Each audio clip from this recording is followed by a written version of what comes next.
All right, guys, we're doing another interview, and today I'm honored to be talking to Darryl Banks. Darryl is known as a comic book artist. Specifically, he's most known for the co-creator of Kyle Rayner. Darryl, how you doing, man? Good. How you doing today, Drew? Oh, I'm doing good. So I'm a big Green Lantern fan. I really like Kyle Rayner. I know a lot of people they love Kyle. A lot of people that grew up in the '90s and even the 2000s love Kyle. So yeah, I'm looking forward to talking to you today about some Kyle, just art, and all things around comics. But first off, man, how did you get into comics? Where did that begin?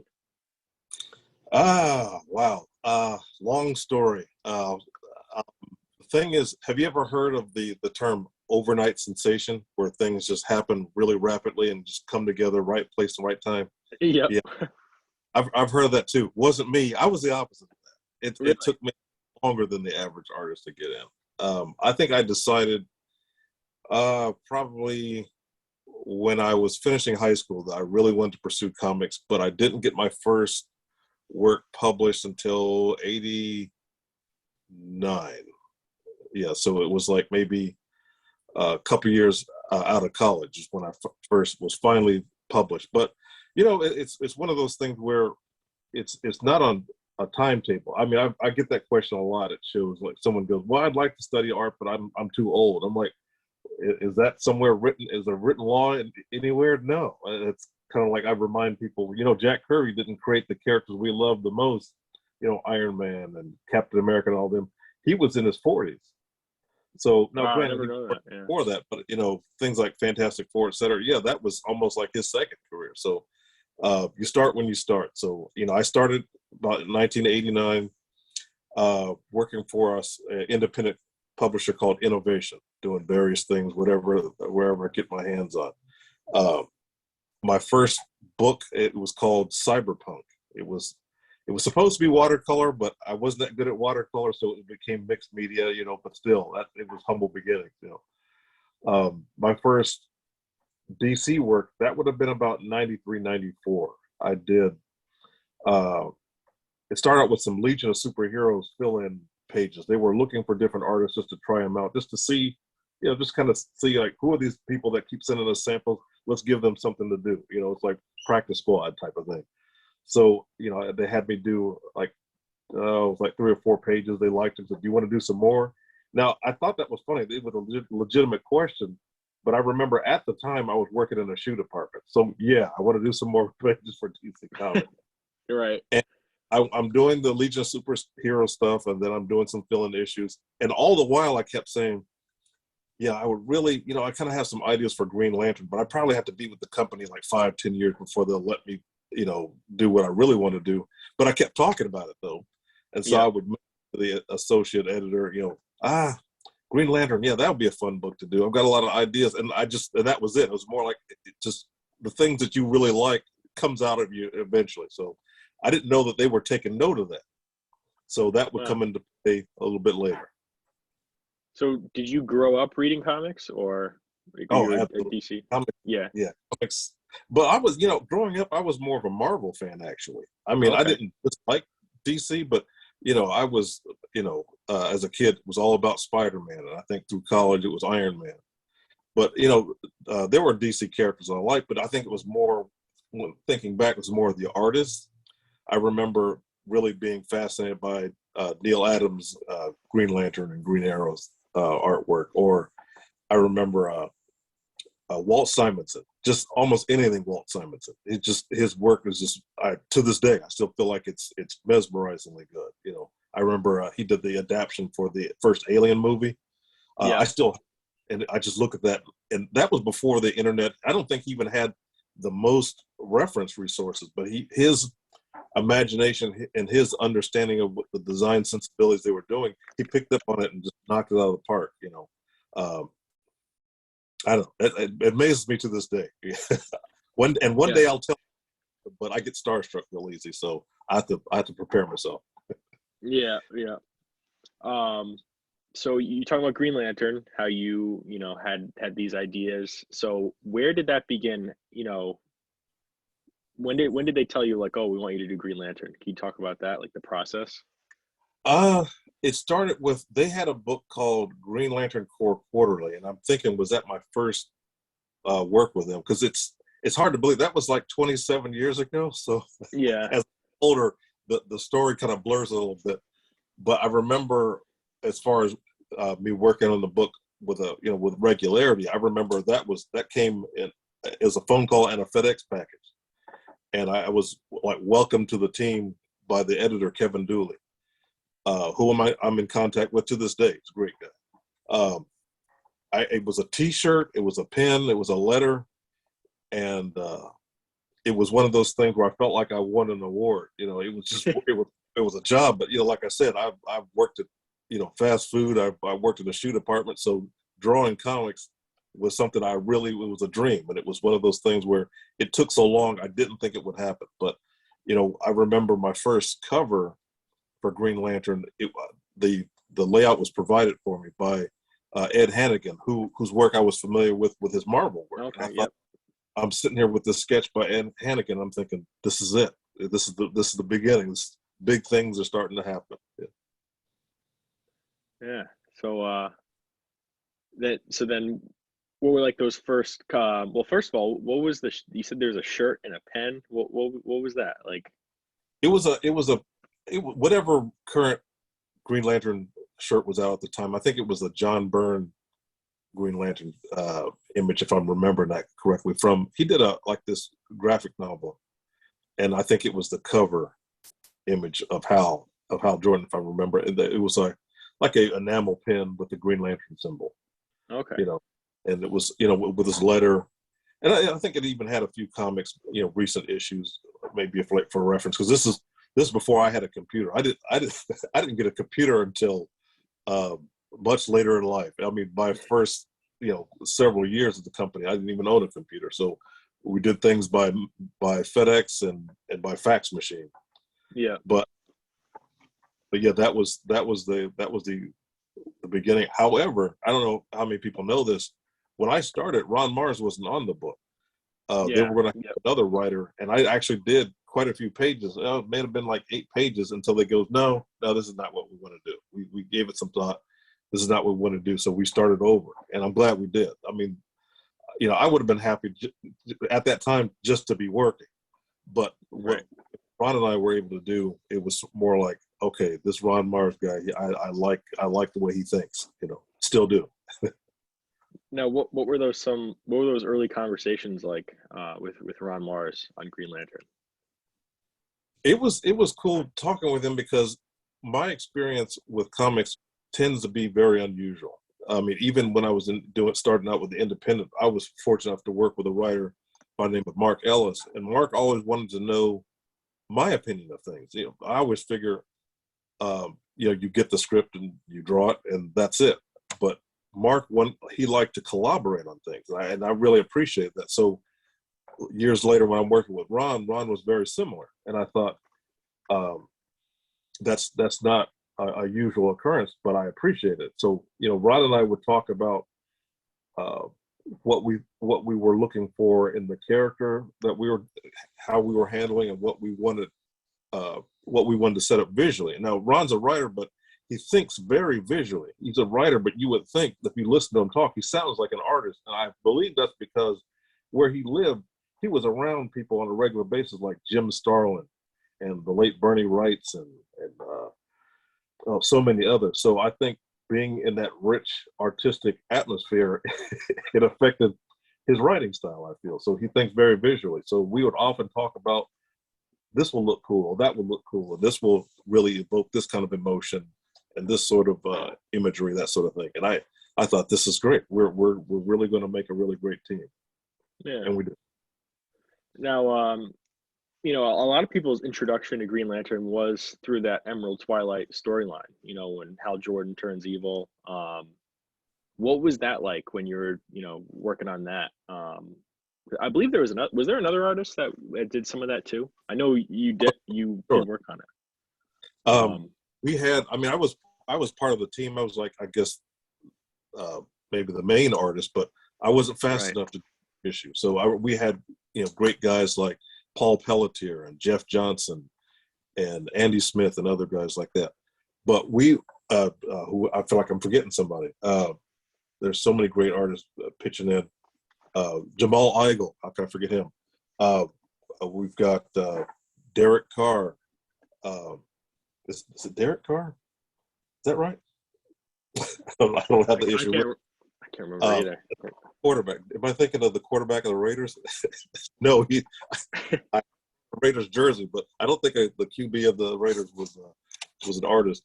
But in the early stages, it was so. I don't know. In my mind, it was temporary because keep in mind this was the '90s. It was here today. I mean, we've had everything from somebody else's Batman and Superman is dead. And actually, the death of Superman is what triggered all this. Oh yeah. It sent ripples, company wide and industry wide. So I'm thinking, all right, someone else is going to be Green Lantern, but not Hal Jordan. And I never thought of Parallax as a villain. I always thought of him as just really frustrated.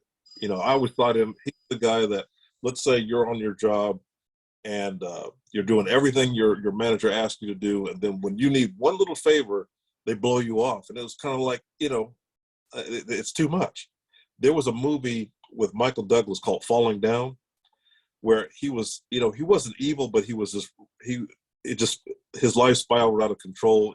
Unfortunately, even into a life of violence, but I never really felt like his character was evil, and I really used that character to kind of inspired my take on Parallax, even down to, if you'll notice, their hair is kind of similar. Oh yeah, yep. Because I really thought I don't even think Michael Douglas's character had a name. I think they nicknamed Defense because it was his on his license plate. But I always thought Hal was just more very angry and frustrated more than straight up evil. I didn't think of him as, Hal wants to take over the world and enslave humanity. No, he was more like he's just, his love for his hometown that was destroyed, it was too much. He snapped, Right. Yeah. It was a statement about mental health, I think, in some ways. Oh, totally. And it's interesting that later on, that a lot of that stuff got retconned as if Parallax was the fear entity of the Yellow Lanterns. But that's interesting. I always wanted to kind of hear some about that. So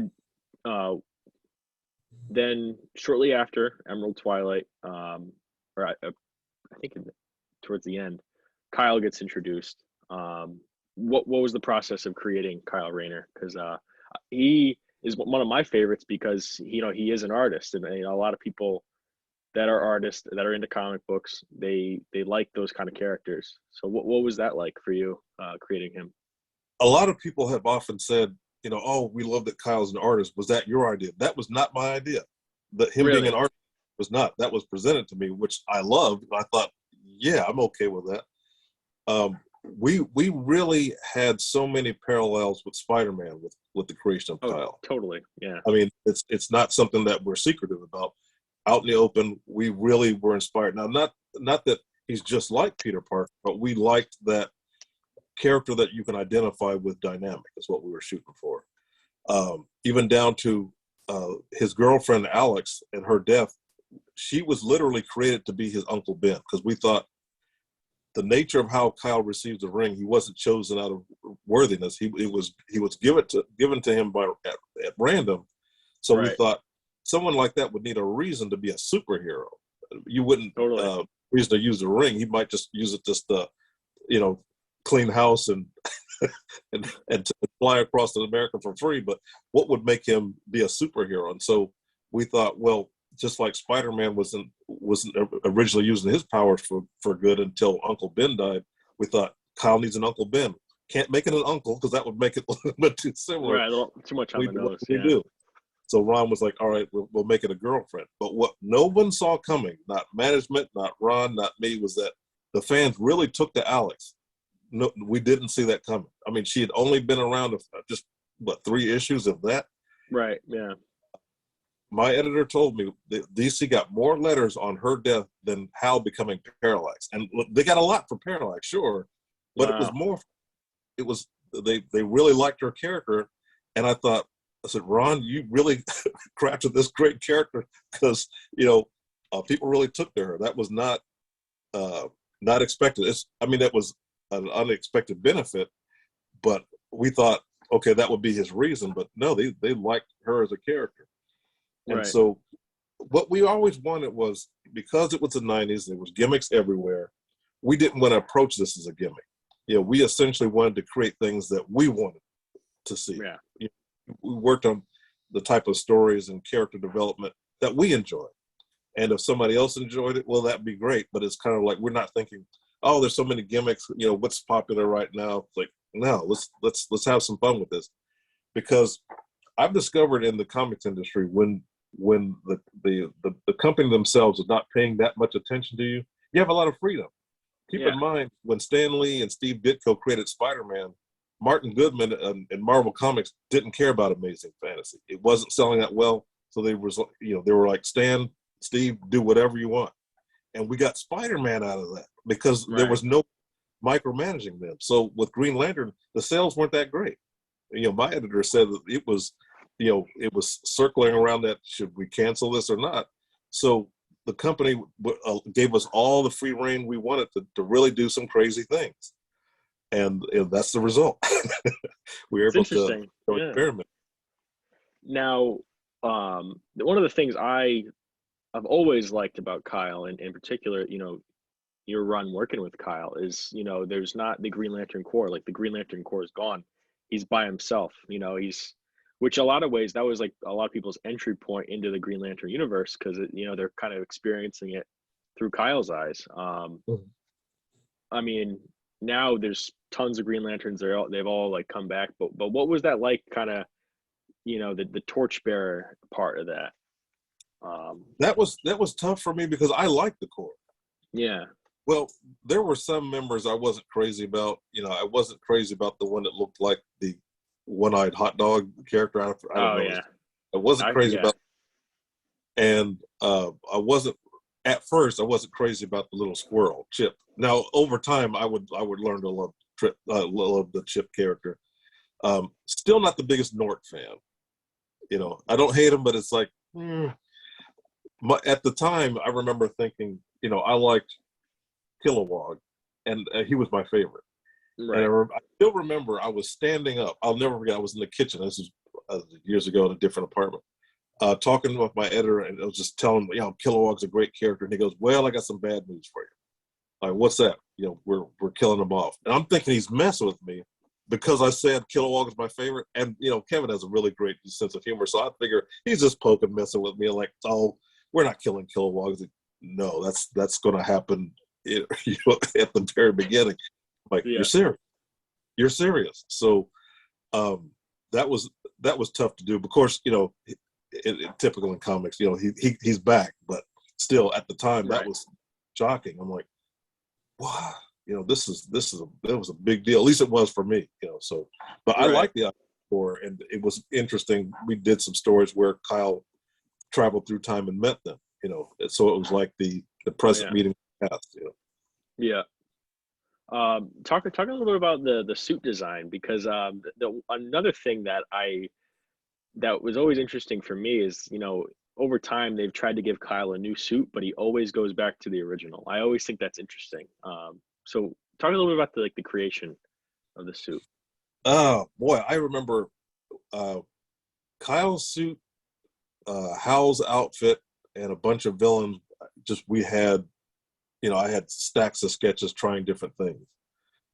And it all kind of happened around the same time. I think we started with Hal because, he would appear first. And DC said, well, the new identity for Hal Jordan will be the Protector. I'm thinking, the what now? The Protect. Now, we already discussed what he's going to do. I'm thinking, that name doesn't fit him. And it was like, the name Protector is copyrighted DC Comics. It was an old, unused Teen Titans character. That's it. I'm thinking, no, that doesn't make sense. We can't call the Protector. No, he's going to be the Protector. So I like that. I came up with the name Parallax because it deals with, one of the definitions, it deals with point of view, with alignment of stars and that sort of thing. Everything, it fit. And so I remember I actually wrote out, because I didn't have email then, wrote out the reasons why they should use the name Parallax. And they were like, They thought about it, and came back. Okay, we like Parallax. I'm like, good. So with Howell's Parallax outfit, I kind of knew from the beginning what I wanted to look like. What I wanted to look like. I wanted armor because it was the '90s and I like armor, so that was a given. Um, but I did some alternates just to submit. But we went with he looked pretty much how you know him to look, except he did have the symbol at one point. They thought the symbol won't make any sense, so just change it to something else or just keep it blank. And that's why it's just got the black circle, because the symbol was there in the original design. And he got the cape a little bit later when he became more important to the company. They were like, oh, we want to use him in more stuff, so he's going to need a cape. So that's why he didn't have a cape at first. Right. With Kyle, I had so many ideas. Now it's funny. Keep in mind, like I said, I say often, this is the '90s, and he looked like something that would have made Image Comics proud. It was just such a busy looking suit. And my editor goes, no, no, no. He said, here's something else you want to think about. You want the detail to be in the ring creations, not in him. I said, plus, he said, after 22 pages, you will thank me. We're going to keep this design simple. He's right. He was right. Yeah. Years ago, I had some costume design ideas I had for Jon Stewart. I did for myself, and complete with Kyle's symbol. Except I think with the suit I had for John, it was symmetrical. But with Kyle, I thought, let me try something different. Let's make it asymmetrical. And the reason Kyle's symbol looks the way it does, split in half like that, is because Ron said, well, Kyle's not going to say the oath when he charges his battery. So I thought, okay, well, I'll imply the oath. Like in the center, it's got the the half and half. It's like bright as day, black as night. So it's symbolic. Okay. Rather than a literal thing he says. So that's why his symbol looks like that. And of course, once again, DC didn't like that at first. They liked we finally settled on a concept for the costume, including that crazy mask. But the last to change was the symbol. Is that, well, we're going to keep the traditional Green Lantern symbol. I'm thinking we've come so far. Why not go with a different look? Once again, I don't know. We'll think about it. So they thought about it, came back. All right, let's go with it. So it's funny when I see everything from pins to desk lamps and T-shirts with the symbol. I'm like, I'm a pretty good person to convince people to do things, apparently. Yeah.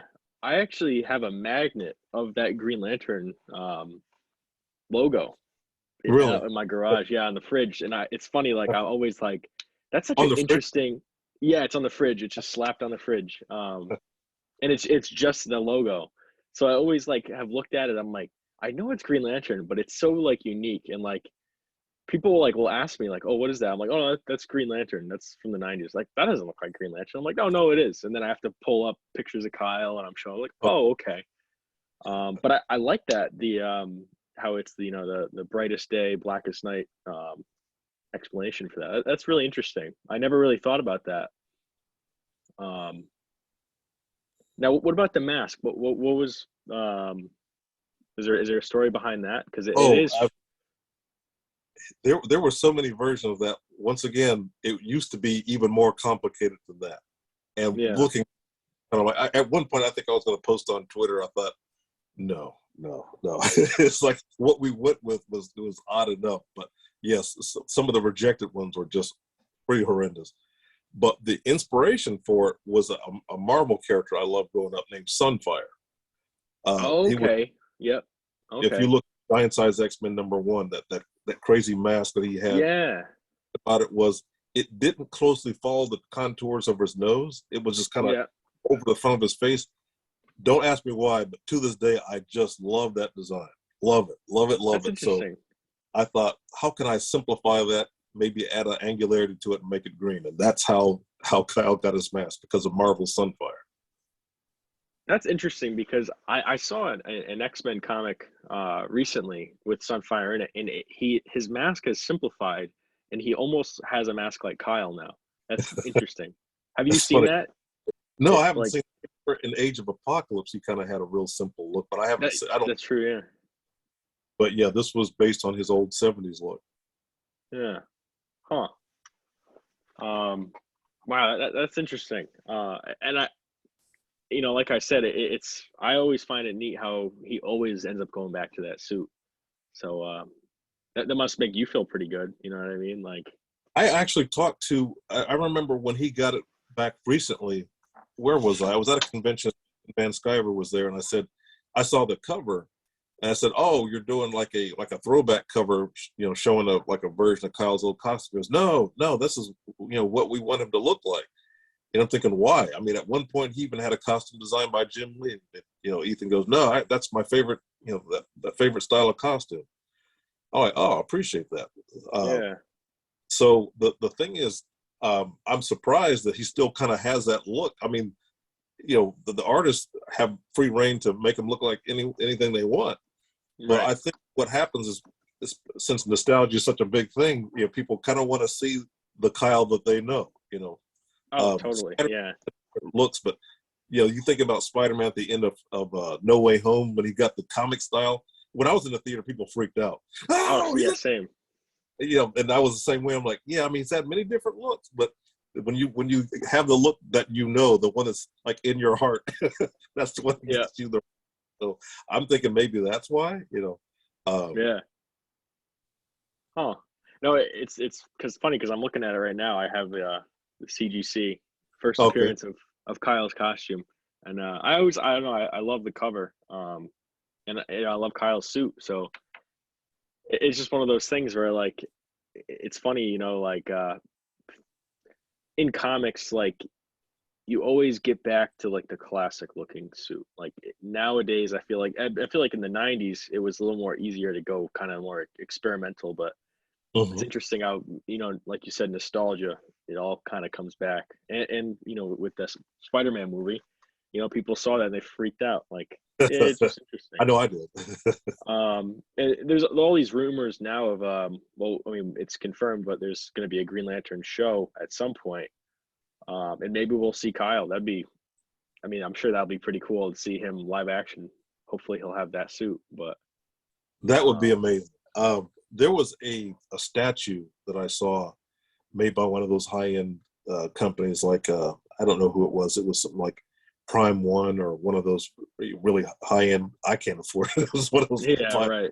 statues, and it was so detailed. It kind of had the classic look, but with almost like some movie sensibilities to it. I thought, oh, imagine if they did, Kyle in live action, he kind of looked like that. It's like a Yeah. high my design with some little touches and textures here and there, to kind of movie it up a little bit. Yeah. Now I see you're still, you're still making covers, you're still drawing. What have you been up to lately? I mean, I see, you got some covers that have been coming out lately, but what have you been working on that you can Oh, talk about? yeah. Oh, um, I can talk about everything, certain things not into detail, but with DC, I've been doing some various covers things here and there. Well, back in 2020, I did 8 pages in the Green Lantern Yeah, anniversary, the yeah, Jim Lee cover. I'm not sure why they didn't have me do a cover. I'm like, how come I couldn't do a cover? But right. since then, I did a cover for Icon for Milestone. Awesome. Uh, I can see it. did a variant cover for Joker #7. And Yeah, I mean, an they homage to always that. said, "Hey, you remember Green Lantern '49?" I was like, "Yeah, I remember a little bit." It's kind of, well, we kind of want something like that with the Joker with rings, and I thought Green Lantern rings, like, no, we could just be decorative rings. And I thought, what, like just costume jewelry? That didn't make sense to me. I mean, the image was fine, but I thought, um, if it's the Joker, I think the ring should have some significance. So I don't know if you can see that where I've got you know Harley Quinn and the bat symbol and kind of like the sound effects, and they loved it. They were like, yeah. So I thought, after I had drawn this, it'd be kind of cool to have these rings, especially Yeah. with the sound effects. Um, and then shortly thereafter, I was did some uh, covers for Nubia and the Amazon. Now with uh, with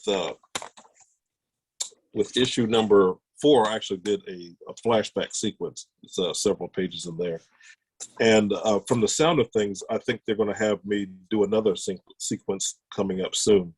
I'll Awesome. look forward to hearing back from them on that. Um, Ron Mars and I have been working with an independent publisher, working on a sci-fi graphic novel that I guess we'll go into more detail when they're getting close to when it's finished, and they want to reveal more details. And I'm also doing yet another project for that same company, so that's what's keeping me busy at the moment. Awesome. Now here we are in February. I haven't done any conventions in quite a while, since really the beginning of the pandemic, but I have you later on this year. So, and of course, I can't not mention, I also do, when I can fit them in, I'll do a commission or two here and there and that sort of thing. Yeah, I was going to ask you about that if you do commissions, because a lot of artists like to plug that in, so yeah, I was curious about that. Tracking back real quick, what was that like teaming up with Ron Mars for the Green Lantern 80th special? Because It I was was fun. surprised I to see. think Yeah. Ron keeps, I think I keep a busy schedule. Ron keeps a busy schedule. I wonder if I were to just randomly call him and say, Ron, what are you working on this month? I guarantee you have to stop and think, because he has a lot of irons in the fire. And because of that, when it came to time to do that 80th special, he was kind of stuck on what he wanted to do. It was Okay. kind of like, waiting, like, how do we encapsulate the 90s? And I said, well, like before, keep it simple. Think about something that says something about Kyle as a character. It's almost like the appeal of the characters, people see themselves as him. I think Ron said it best. He said, Hal Jordan is like the hero we want to be, like a Chuck Yeager or some kind of pioneer. And Kyle is us trying to do that. So I think so many people have goals in their life. So I think that's a lot of the appeal of the character. So Ron was trying to think of something that would encapsulate those things. So he had the context of the warehouse with all the Warriors artifacts and that sort of thing. So Yeah. it was sort of a metaphor of the past and present. And Yeah. I really enjoyed it. I think DC did as well, because the last panel of Kyle flying away, they used it on the website to plug the book. I thought, you guys have a Jim Lee cover, but you used my image. I'm like, you talk about, once again, it felt like I won an award. No, I honestly that story you did with Ron Mars in there, that was one of my favorites in that book.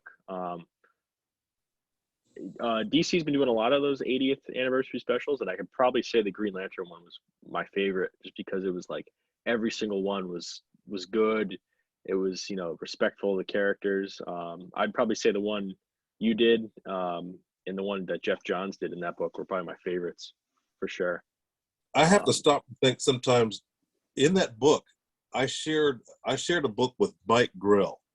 Yeah. Now, Mike was around when I was a little kid. It's like, I'm doing a Green Lantern, and he obviously was a great Green Lantern artist in his time when he was doing it. I'm thinking, I've got a story in the same book with Mike Grell. It's kind of like, let that soak in for a second. It's like, wow. I mean, and not just him, but so many other artists. But just, I remember, you mentioned before that I grew up on comics, and I said not really DC. I did get Mike Grell Green Lantern. Mike Grell was one of those artists, especially on his Legion of Superhero stuff. I can't really put my finger on it. It was just something where it just pulled me in. Like, wow, I just loved his approach to things. His design sense and character designs, that sort of thing. Huh. Yeah, it's interesting hearing stuff like that. I don't know if you know about this, but there was. Do you know the animated show Young Justice? It's the DC Yeah. show. In one of the newer seasons, it showed Hal Jordan in the background with like the white on the sides. And Really? yeah. And I saw that, and immediately I thought, I'm like, I bet you Kyle will show up on this show within the next few years. So I'm still hoping. He hasn't showed up yet, but I have a feeling like he'll probably show up at some point. That'd be awesome. I remember when Hal first started graying in the comics. That was when I want to say Pat Broderick was doing the book. Mm. And I remember seeing that, and just at a comic shop, I'm thinking, this character's getting older. Like, they don't normally do that. When you think of Gray Temples, you think of Doctor Strange or Reed Richards, but I'm Right. thinking they're having Hal age. And so I start buying it, just kind of wanting to know, well, what happened? Like, did Yeah. something, like, was he blasted in the head and that happened? Like, no, he was just getting older. I thought, wow, that's just different. So, Yeah. we kept that going, but we didn't start it, but it was just, we maintained it because I just thought it was a great idea, to Yeah. show that the elder statesman, not old, not as old as like an Alan Scott, but he's getting up there. Yeah. And it's interesting, like, too, like, because when most people, I'm sure at the time, were thinking, oh, he's getting older, but now that's almost like symbolic of, oh, he's being slowly possessed by the parallax entity. Like, it's weird how that's now the association with that. I mean, look what I just said. Like, I saw that and immediately I'm thinking, oh, he might be parallax soon. Still hoping to see that. It'd be awesome to see. It would. Yeah. Now, Young Justice is still going on. I haven't seen. I haven't watched it since it was on television. On, was it Cartoon Network or something like that. But I need to catch up with it. I've heard it's really Yeah. good. Yeah, it's on HBO Max now. Okay. It has like a weekly thing. I think it's on break right now. Okay. But yeah, I mean, like I said before too, like the Green Lantern show, like I'm hoping for that, because I mean, in terms of Green Lantern, it almost like has its separate lore from the rest of the DC universe. It's like, me and my friend JD always talk about this. Green Lantern is almost like the Star Wars of the DC universe in comparison.